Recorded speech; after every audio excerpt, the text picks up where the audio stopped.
하나님의 말씀은 사도행전 5장 33절에서 42절까지 말씀 보겠습니다.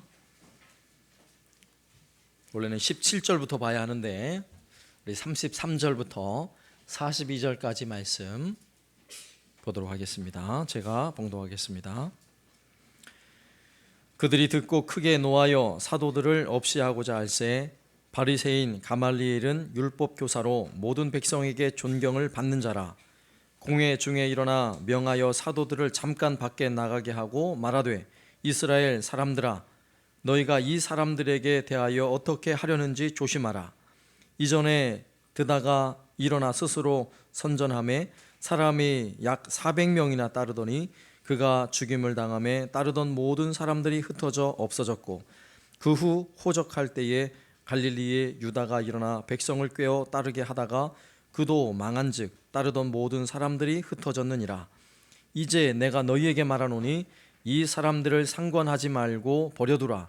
이 사상과 이 소행이 사람으로부터 났으면 무너질 것이요 만일 하나님께로부터 났으면 너희가 그들을 무너뜨릴 수 없겠고 도리어 하나님을 대적하는 자가 될까 하노라 하니 그들이 옳게 여겨 사도들을 불러들여 채찍질하며 예수의 이름으로 말하는 것을 금하고 놓으니 사도들은 그 이름을 위하여 능욕받는 일에 합당한 자로 여기심을 기뻐하면서 공회 앞을 떠나니라. 그들이 날마다 성전에 있든지 집에 있든지 예수는 그리스도라고 가르치기와 전도하기를 그치지 아니하니라. 아멘. 그리고 베드로와 요한 그리고 사도들은 앞선 안전뱅이 사건 이후에 감옥에 갇혔다가 또 풀려났어요. 그런데 오늘 5장에 와서 아나니아와 삽비라 사건이 있은 후에 또다시 베드로와 요한이 붙잡혀 들어갑니다. 그 당시 사도들을 이렇게 감옥에 가두고 핍박을 하는 사람들은 성전의 모든 권한을 가지고 있는 사람들이에요. 대제사장과 그리고 제사장들 그리고 사두개인들. 가만히 보니까 성전에서 무엇인가를 열심히 가르치고 전하는데 자기들이 죽인 예수를 전하는 거예요. 예수 복음을 전하는 거예요. 그래서 처음 감옥에 가두었을 때도 아주 크게 협박을 하고 너희들 다시는 예수의 이름으로 말도 하지 말고 능력도 행하지 말고 가르치지도 말라 협박을 해서 내보냈는데 그러면 좀 기가 죽고 눈치를 좀 살피고 혹시 복음을 전하더라도 저 구석에 가서 전하면 참 좋을 텐데 그래도 당당한 거예요. 여전히 베드로는 성전에 서서 복음을 전하고 능력을 행하는 것입니다. 우리가 읽진 않았지만 앞선 사도행전 5장 14절에서부터 보면 믿고 주께로 나오는 자가 더 많으니 남녀의 큰 무리더라. 심지어 병든 사람을 메고 거리에 나가 침대와 요 위에 누이고 베드로가 지날 때에 혹 그의 그림자라도 누구에게 덮일까 바라고 예루살렘 부근에 수많은 사람들도 모여 병든 사람과 더러운 귀신에게 괴로움을 받는 사람을 데리고 와서 다 나음을 얻으니라. 놀라운 기적이 일어나는 거예요. 사도들을 통해 예수의 이름으로 귀신이 쫓겨나가고 병든 자가 일어나며 예수의 복음이 전해지는 것입니다. 더 수많은 사람들이 예수님을 믿겠다고 나오는 것입니다. 이대로 두었다가는 큰일 날 것 같아요. 대제사장과 그리고 사두개인들은요 열이 나가지고 아주 죽을 지경이에요. 성전 경찰을 동원하여서 다시 잡아들입니다. 당장 옥에 가두어라. 옥에 가두고 이제 좀 잠잠할까? 내일 아침에 이것들을 불러서 이걸 어떻게 혼내줄까? 이러고 하룻밤이 지납니다. 그리고 났는데 아침부터 좀 어수선한 거예요. 보니까 감옥에 가둬두었던 베드로가 성전에서 또다시 설교를 하고 복음을 전하고 있는 것입니다. 깜짝 놀랄 일이죠. 그 밤에 하나님은 천사를 보내셔서 옥문을 여셨고 베드로와 사도들은 그냥 자연스럽게 옥문을 나와서 복음을 전한 거예요. 기막힌 일이 벌어진 것이죠. 그래서 또 대제사장은 명령을 합니다. 당장 저것들을 잡아오너라. 다시 잡아와서 공회 앞에 세워놓습니다. 그리고 그들을 신문을 합니다. 너희들 도대체 이렇게 할래? 예수의 이름을 전하지 말라 그랬잖아. 그럼에도 불구하고 베드로는요 여전히 당당한 거예요. 모든 사도들이 우리가 하나님의 일을 하는 것이 어찌 부당하냐고, 나는 사람의 말을 듣는 것보다 하나님의 일을 하는 게 더 소중하다고 이러면서 이야기를 하는 것입니다. 그래서 공회는 서로 의논하기를 안 되겠다, 요것들을 내버려 두었다가는 큰일 날 테니까 안 되겠어, 그냥 조용히 아주 죽여버리자, 이런 마음을 가진 거예요. 그런데 마침 그때 가말리엘이라는 사도 바울의 스승이기도 하고 그 당시에 가장 존경받는 랍비 중에 한 사람이에요. 모든 사람으로 또 존경받는 그 가말리엘이라는 사람이 이야기를 합니다. 여러분 잘 들으시오. 만일에 이러한 소동이 사람으로 말미암은 것이라면 시간이 지나면 다 없어질 것이오. 그런 일이 앞서서 있었잖소. 그러나 만일 이 일이 하나님께로부터 말미암은 일이라면 여러분은 하나님을 대적하는 일이 되는 것입니다. 그 말을 들어보니까 그렇다거든요. 그래서 더 어떻게 하지 못하고 잡아놓은 사도들을 채찍으로, 오늘 말씀해 보면 채찍을 때려서 놓아주니라, 성경은 이렇게 기록하고 있어요. 유대인들이 채찍을 때릴 때는 적당히 때리지 않습니다. 주로 몇 대를 때리나요? 40에서 한 대 가만매를 때리게 돼 있어요. 이건 율법이에요. 40대 넘으면 안 되니까 39대를 때리는 거예요.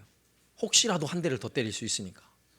그러면 채찍에 39대 맞으면 그 몸이 어떻게 되겠어요? 거의 죽을 지경입니다. 그럼에도 불구하고 오늘 말씀해 보면 이런 사건 마지막 부분에 성경은 어떻게 기록하고 있어요? 41절 말씀해 보니까 사도들은 그 이름을 위하여 능욕받는 일에 합당한 자로 여기심을 기뻐하면서 공회 앞을 떠나니라. 채찍에 맞아서 온몸이 피투성이가 되었을 텐데 공회 앞을 나오는 사도들의 모습이 어땠다는 거예요? 극장에서 감동스러운 영화를 보고 나오는 것과 같은 모습으로 나왔다는 거예요.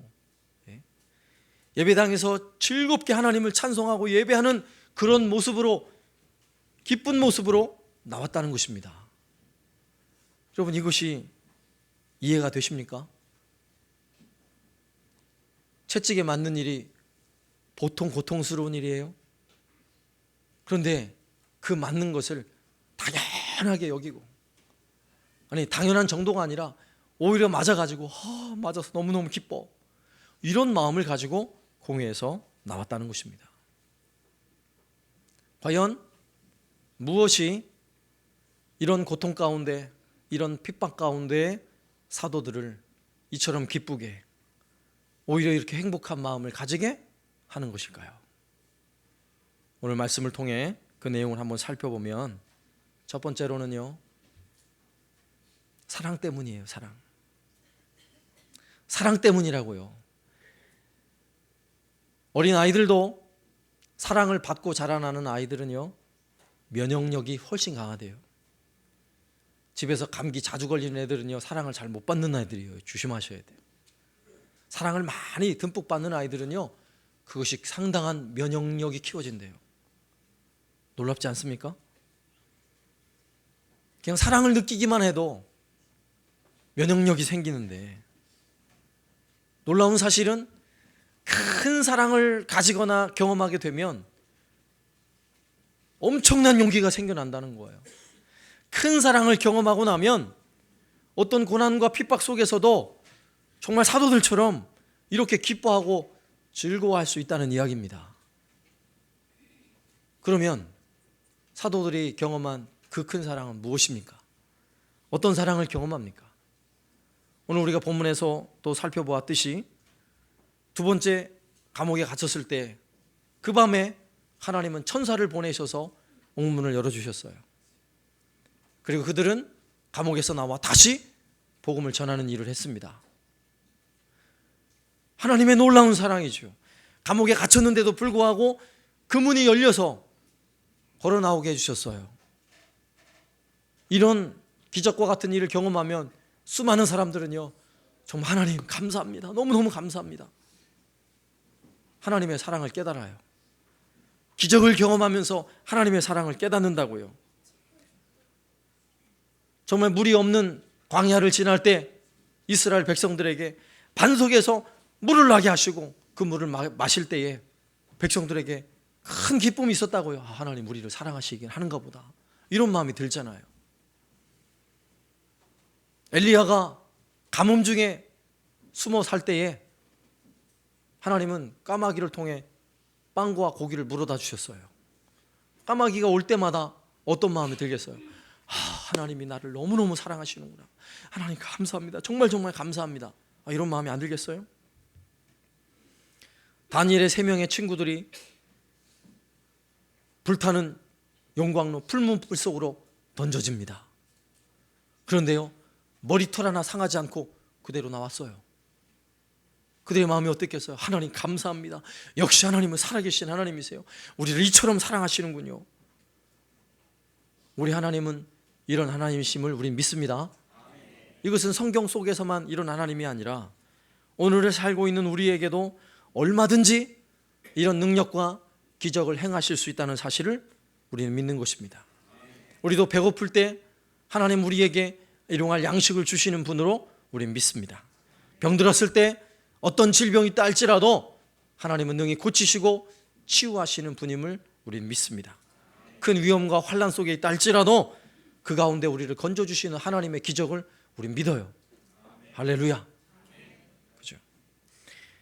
야고보서 1장 5절 말씀에 너희 중에 누구든지 지혜가 부족하거든 모든 사람에게 후히 주시고 꾸짖지 아니하시는 하나님께 구하라, 그리하면 주시리라. 하나님은 우리의 인생을 책임져 주시고 풍족해 부어주시는 하나님이라는 사실 때문에 그 하나님의 사랑이 얼마나 놀라운지, 아멘, 감사합니다, 감사합니다, 우리가 얼마든지 할 수 있어요. 그런데 오늘 본문의 상황은 그럴 때 하는 감사가 아니잖아요. 그런 때 고맙습니다 했던 감사가 아니라고요. 사도들이 감옥에 갔다가 풀려날 때는 오늘 성경에 그들이 기쁘게 나왔다 이런 말이 없어요. 합당하게, 그렇지, 우리를 감옥에 가둬두었으니까 하나님 가만히 내버려 둘 일이 없지, 당연히 하나님이 옥문을 여시고 우리를 끄집어내는 것이 당연하지, 할렐루야, 이런 기록은 없어요. 그러나 어떤 성경의 기록이 있어요? 채찍에 맞고 다시 감옥에 갇혔다가 채찍에 맞고 큰 위협을 당하고 죽을 고비를 넘긴 거거든요. 그리고 풀려날 때 사도들이 어떻게 했다는 거예요? 그것을 합당하게 여겼다는 거예요. 합당하다는 말은 맞아, 내가 채찍 맞는 게 당연하지, 이랬다는 거예요. 그리고 기뻐했다는 거예요. 왜 그렇게 할 수 있겠냐고. 왜? 그 고난 가운데 분명 채찍에 맞아서 등짝에 살점이 찢겨져 가지고요, 등이 너덜너덜 할 텐데, 여전히 그 통증 때문에 쓰리고 아플 텐데 왜 기쁜 마음으로 나올 수 있겠어요? 그들은 이미 예수님의 고난을 목격한 사람들이에요. 그 고난이 어떠했는지도 분명히 아는 사람들이라고요.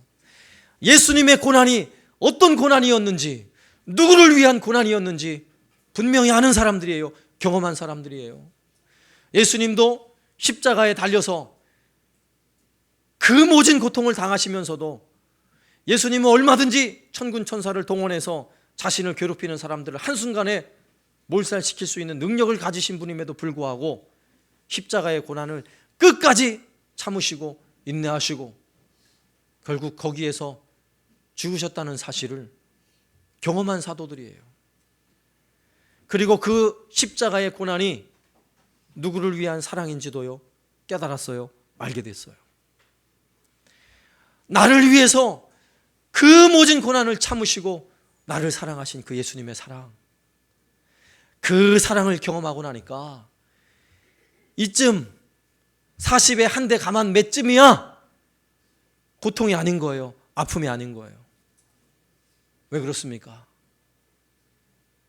나를 사랑하시고 나를 구원하신 예수님의 사랑, 그 사랑이 너무나 크기 때문에 그렇습니다. 그 사랑을 경험한 것이 이미 베드로와 모든 사도들의 마음을요 다 녹여놓았어요.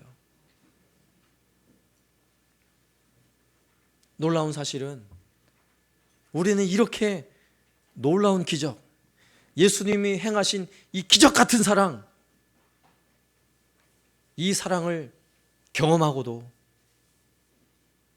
우리 인생에 당하는 고난이 찾아올 때에 기쁨을 가질 수 없다면, 우리를 위해 흘리신 예수님의 보혈, 우리를 위해 당하신 예수님의 고난이 나한테 별로 효력이 없는 거예요. 효력이 없는 거예요. 가정에서도 마찬가지입니다. 부모님들이 자녀들을 위해서 추운 겨울에 손이 부르트도록 열심히 일을 해서 아이들 학비를 대주고 좋은 옷을 입히고, 밤에 늦게까지 야근을 하면서 입술이 부르트고 몸살이 나도록 그렇게 고생을 하면서 자녀들에게 맛있는 밥을 지어주고 자녀들의 학비를 대어주고 이렇게 키우고 있는데, 만일에 철없는 자녀들이 엄마가 나를 위해 해준 일이 뭐가 있어요? 아빠가 나를 위해 해준 일이 뭐가 있어요? 이러고 있다고 생각해 보세요. 나를 위해 그 사랑의 고난을 아무것도 모르니까 불평만 하고 있는 것이죠. 그러나 철이 들어서 군대 가서 내가 빨래 직접 해보니까 나를 위해 수고하신 그 어머니의 수고가 어떤 것인지를 조금씩 깨닫게 되니까 눈물 흘리는 거예요.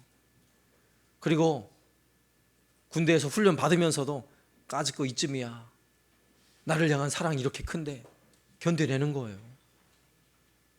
이게 사랑의 힘이라고요. 부모님이 나에게 주신 사랑을 가지고도 철이 들고 그 사랑 때문에 내게 찾아온 고난을 거뜬히 이겨낼 수 있는 그런 사람들이 있는데, 우리는 그보다 더한 자기 아들 독생자를 우리를 위해 십자가에 죽이시면서까지 베푸신 그 엄청난 기적 같은 사랑을 경험한 사람들인데, 그 사랑을 가진 우리가 내가 당하는 고난, 그것에 절망하고 있다면 도대체 그게 뭐냐고요.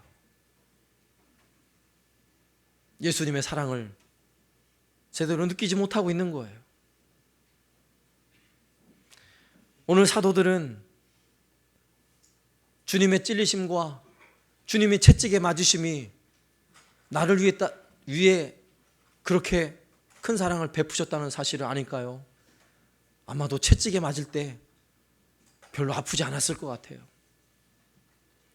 채찍에 맞고 우리를 핍박하는, 우리를 매질을 했던 그 공회를 등지고 나올 때 오히려 너희들 잘 봐라, 너희들이 아무리 채찍을 내리쳐도 내 안에 간직한 이 사랑을 나는 포기할 수 없어, 이런 마음 아니겠어요? 이게 사랑의 힘인 것입니다. 사실 우리가 당하는 고난 속에는요 그런 사랑이 숨겨져 있는 거예요. 내 다리가 아프면 주님의 다리가 아픈 거예요. 내가 인생이 힘들고 고통스러우면 주님도 바로 그 자리에 함께 계신 거예요. 베드로가 채찍을 맞을 때, 사도들이 살갗이 찢겨 나갈 때 우리 예수님이 바로 그 순간 그 자리, 그 옆에서 주님도 살이 찢겨져 나가셨고요, 주님도 피를 흘리고 계신 거예요. 그 사랑을 가지고 있는데 고난이 기쁘지 않을 수 없는 것입니다. 두 번째요, 고난에는 반드시 유익이 있기 때문에 그래요. 고난은 우리 모두에게 엄청난 유익이라는 사실을 여러분 기억하세요. 사도들이 만일 처음부터 고난을 피했다고 생각해 보세요. 엄청난 핍박을 받는데 그것이 두려워서 예루살렘을 떠나서 다른 데로 도망갔다고 생각을 해보세요. 오늘 사도행전에 예루살렘 초대교회 부흥은 기록될 수 없어요, 만일 그랬다면. 그러나 처음부터 그 핍박을 그 고난을 당당히 맞섰어요. 그 고난 속에 사도들의 믿음은 더욱 굳세지는 것입니다.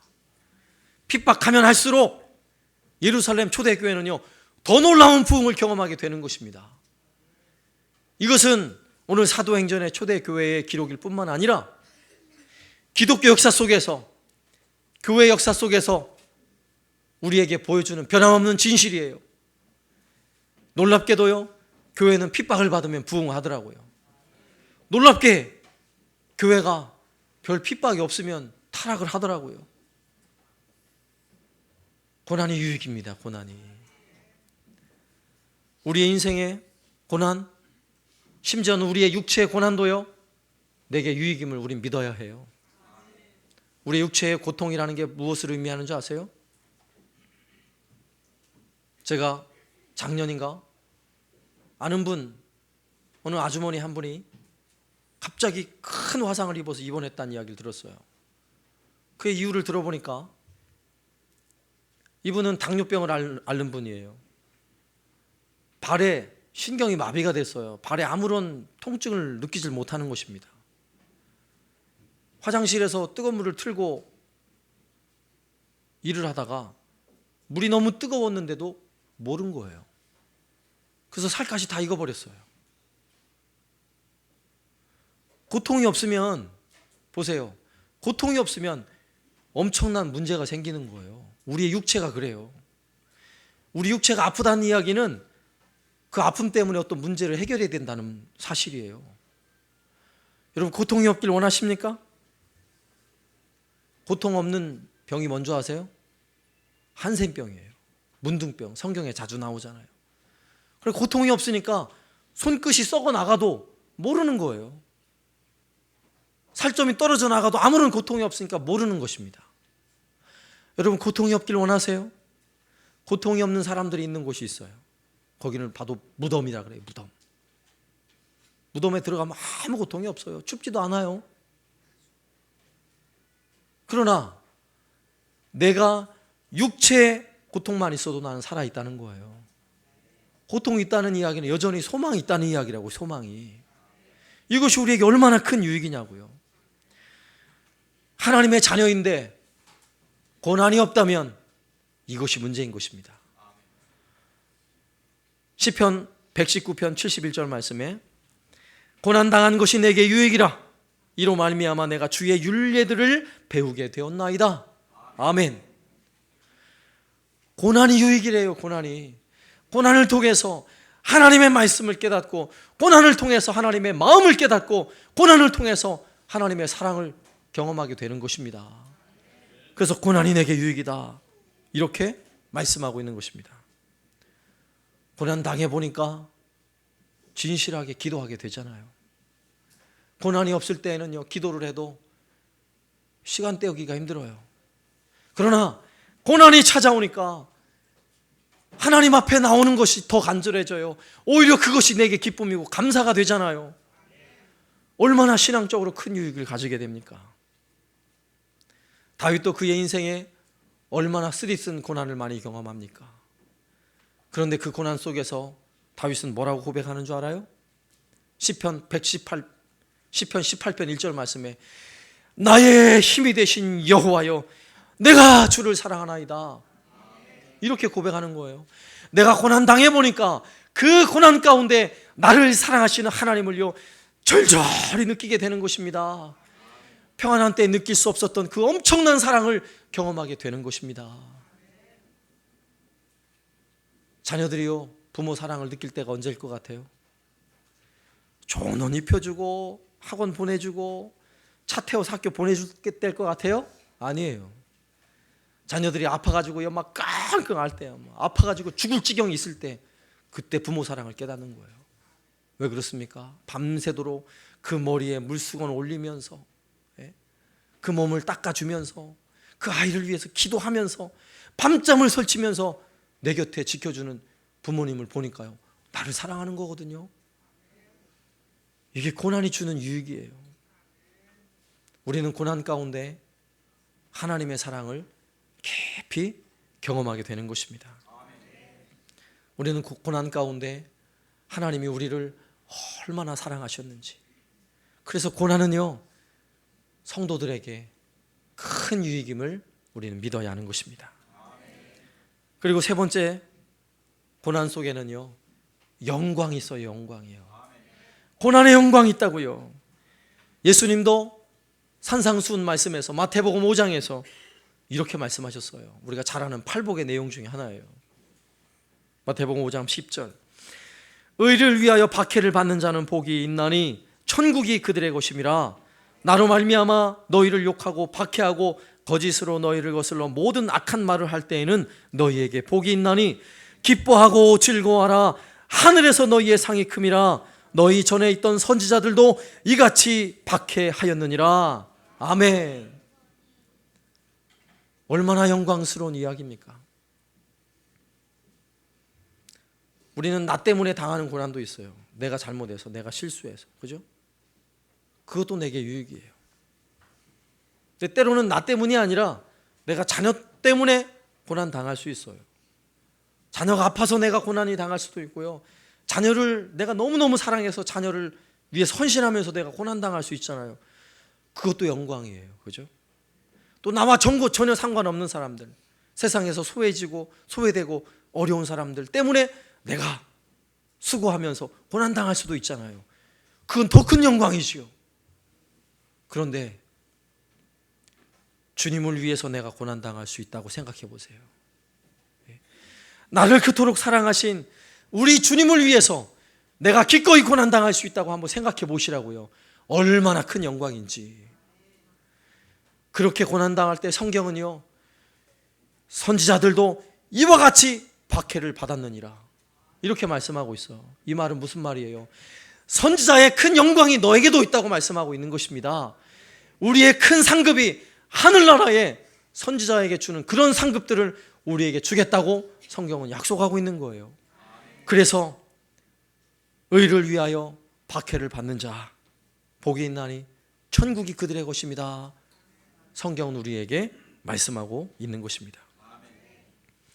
오늘 본문으로 다시 돌아와서 41절 말씀에서는 사도들이 그 모진 채찍을 맞고 공회를 등지고 나올 때 성경은 이렇게 기록하고 있어요. 사도들은 그 이름을 위하여 능욕받는 일에 합당한 자로 여기심을 기뻐하면서 공회 앞을 떠나니라. 그들이 날마다 성전에 있든지 집에 있든지 예수는 그리스도라 가르치기와 전도하기를 그치지 아니하니라. 아멘. 얼마나 영광스러운 모습이에요. 얼마나.